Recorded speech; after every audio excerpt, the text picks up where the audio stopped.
A day in the history of sports. Just before the Milwaukee Bucks were set to play Game 5 of a first-round playoff series against the Orlando Magic, Bucks players decided they would not play in protest of the shooting of Jacob Blake. Magic players were warming up. The Bucks never took the floor. That began talks between the Players Union and the league and eventually prompted all of the games of yesterday to be postponed. Here was Michael Wilbon on PTI. It's so difficult, and the point of view can be different from person to person, but the first goal is stop killing people.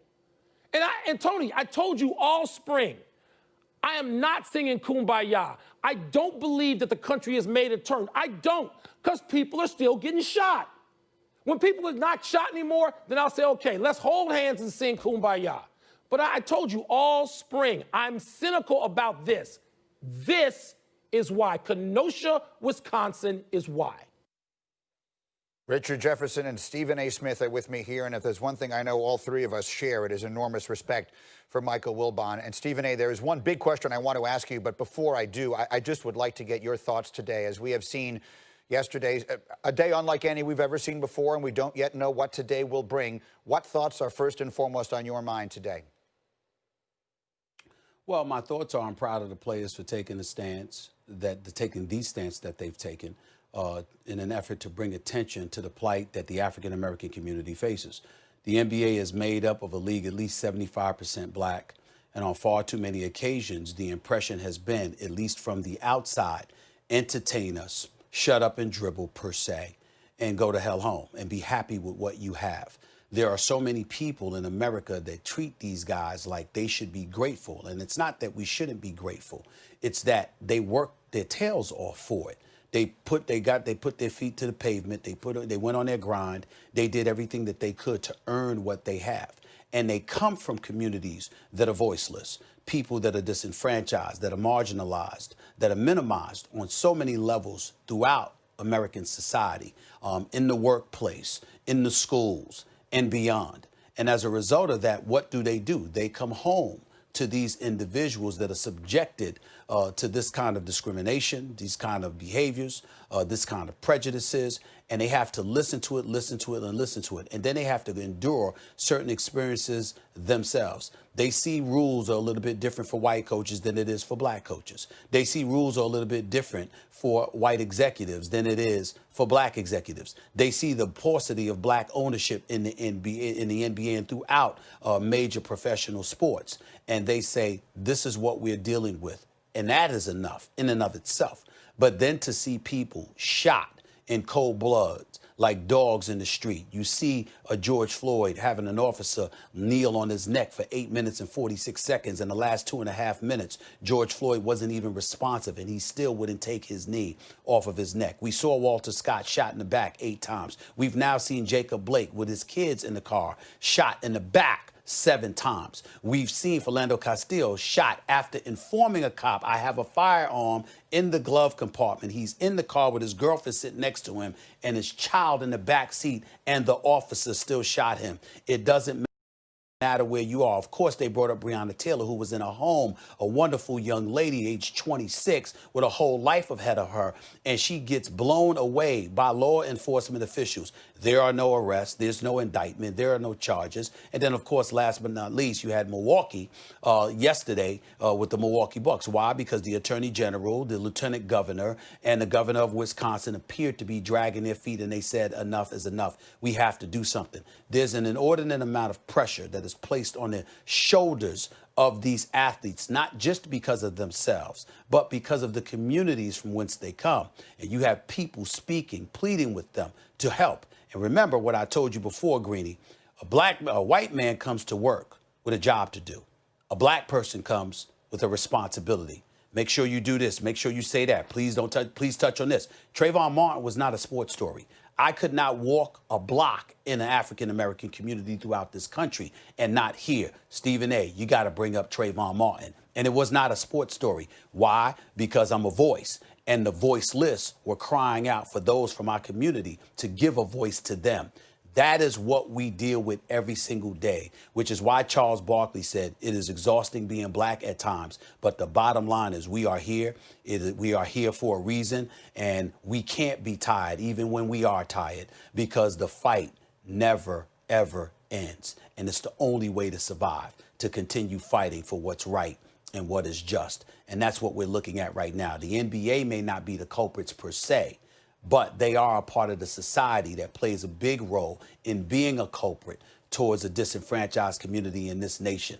Props to the NBA for having an elevated level of sensitivity and doing their part in assisting the players and bringing attention to these things. But the players are saying it was long overdue. A, the work is not done. B, and C, don't look at us like we're the problem. No, we're highlighting the problem, and we need all the help we can get. You did. You said that to me probably 10 years ago on Mike and Mike, and I've never forgotten that thought. Richard, you were one of those players very recently. The pressure that Stephen A. is talking about, how would you describe that? Could you give an illustration of ways in your life that you felt that pressure while you were playing and that you imagine the players feel it now? Well, you do. You have to speak out. There's always that survivor's remorse. There is the don't forget where you came from. You have all of this. My father, was murdered just 2 years ago due to gun violence. Gun violence is a serious issue in our community. And on top of that, how it's policed and how we are policed in our communities is a big issue. And so when I listen to Stephen A. talk about being the voice for the voiceless, that is what the responsibility that these athletes are feeling. On top of having to perform, you look at Paul George, whose head and heart could be heavy, dealing with anxiety, dealing with a bit of depression. And then on top of it, he's got to go out there and perform while away from his children, while away from his loved ones. And then we're going to criticize him for his performance. That is a lot. That is a lot to deal with right now. But we don't have any excuses for him. Well, maybe his shoulders bother him. Oh, he's not playoff P. No, he's dealing with a lot, as are a lot of people in this country. So, you can see what these players are dealing with. You can understand the stress and to be examples, to be leaders, and they have led. And the NBA has given them an amazing platform, and the players have used the platform combined with the NBA to bring attention and to raise awareness. But ultimately, these players, only they can decide what they want to do and what they feel is best. And I'll say it again, if they choose to play, I will fully support them. If they choose to not play, I fully support them. The one thing that I will say is I was on a text chain with a bunch of guys that I played with, and I was like, people ask me all the time if I miss playing basketball. And the answer is no. I was fortunate. I played long enough. I was good. But this is a time right now where I wish I was still playing so I could be on the line with my brothers and so many of them that are still in the middle of this battle. So well said. Stephen A., I've been waiting all morning long to ask you this because I really would like to know your opinion. If the players' singular goal here, their primary focus is to effect the most possible and effective change, most impactful change they can regarding issues of social justice and racial equality, do you believe they can best accomplish that by continuing to play or by essentially boycotting the remainder of the NBA postseason? I think they can continue. They can do it by continuing to play. That's my personal opinion. I'm not advising them to take one position one way or the other because I'm going to support whatever position they take as long as it's a collective decision where they take into account all the necessary risk and still say this is what we want to do. No matter what that decision is, they're my brothers and I'm going to stand by them. It's just that simple. But I do think it's important to recognize what the risks are. And when we sit up here and we think about what's going to transpire, we have to understand something here, Greenie.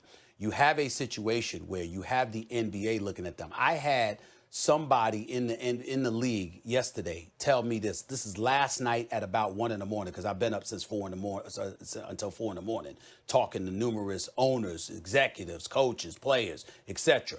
And here's what one individual in the league said to me. Doc Rivers' speech was so profound, so special, so riveting, so resonating. Millions of people saw it. If the games weren't being played and Doc Rivers had just taken a selfie saying the same thing, maybe hundreds would have seen it.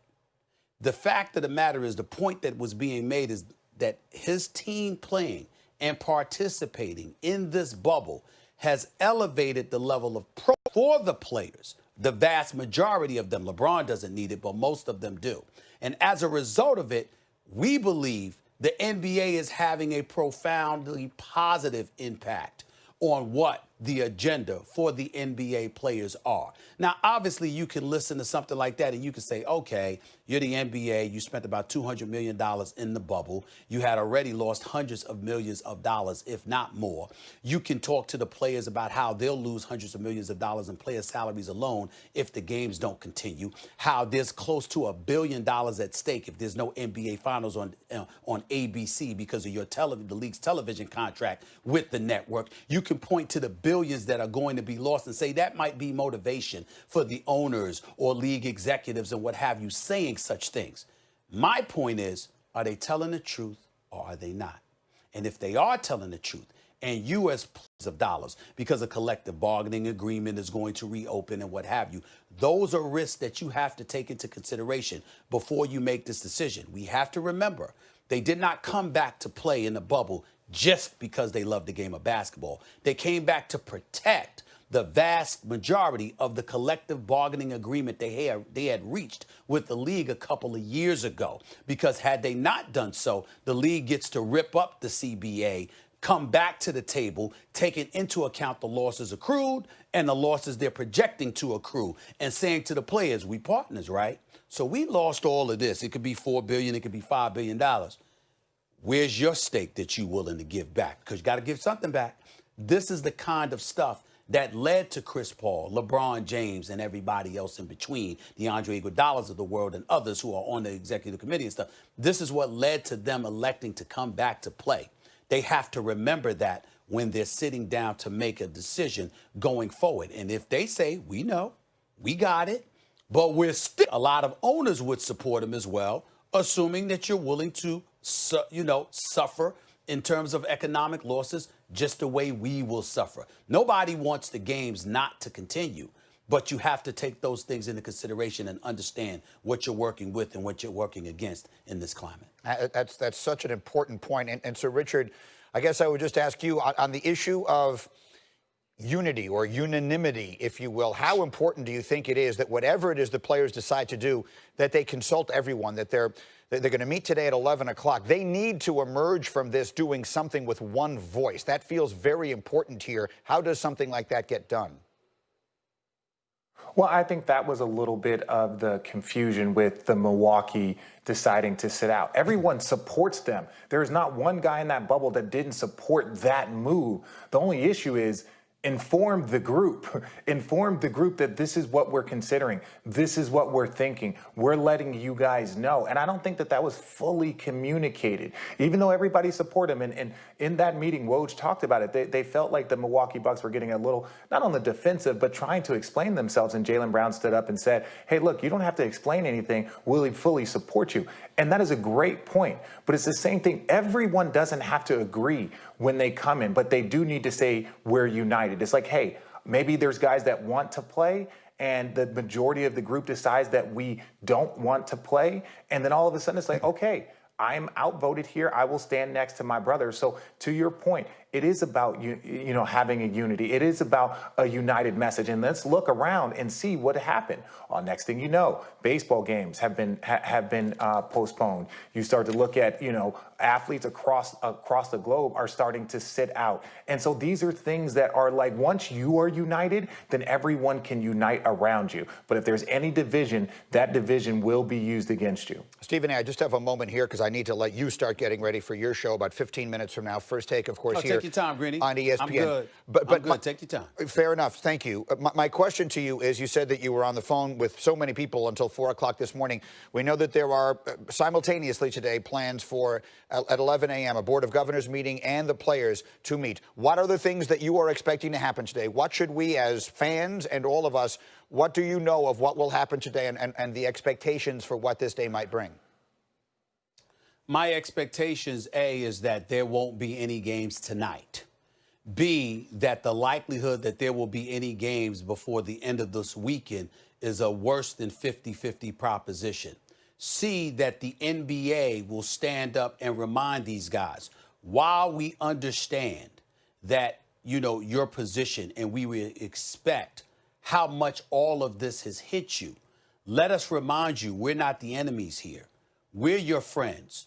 we've capitulated to practically everything you wanted for that bubble. We stand with you. We've gone out publicly. We've had teams issue individual statements about how we stand with you. We've committed resources over the next 10 years and beyond to facilitate you ultimately capturing whatever it is that you want. So sit down, get your heads together, decide what it is that you want. Tell us, and in all likelihood, we will do whatever we can to assist in helping you get that, whether that's communicating with local and state officials, with sponsors and advertisers, whether it's connecting with lobbyists to go up on Capitol Hill, whether it's helping to influence the direction in which our country is going. Whatever it takes, we will help you. But you have to have a plan. You have to tell us what that is. And you have to tell us how you believe we should go about doing it. We might have our own thoughts, but we need to hear from you. Those are the kind of things I anticipate is going to happen today. Because here's where the players, regardless of everything that's been going on, George Floyd, now Jacob Blake, and everything in between. If you come to the owners and the league about canceling this season, it can't be just because there's violence in the street and we're tired of it. It has to be, what we going to do about this as a league? What can we do to fix this? Because without that, it's not just about this season. Why have a next season? Because do we really think, Greeny, RJ, that another shooting of an unarmed black man is not going to happen? Do we really believe that black people are not going to continue to be marginalized and demeaned and treated less than what they are? Do we really believe that we're going to accomplish equality when it has not happened in 400 plus years? Of course, that's not going to happen. So the bottom line is, if you don't have a plan of action to present to people in powers that contribute to the political apparatus that exists within our country to ultimately provoke change, if you don't have a plan to provoke them to act, essentially, you could sit up here and say, there's not only a reason to cancel this season. If you're going to cancel the rest of this season, you could cancel next season, too, without a plan. If it's just about, oh, there's violence in the street and we've got to do something about it, and that's all you're saying. Because 6 months from now, a year from now, 2 years from now, 5 years from now, 10 years from now, I promise you, unfortunately, if you are a black person, you believe in your heart that that is going to happen to some degree. We're going to have those complaints. That's the bottom line. You got to have a plan of action. Stephen A. Smith with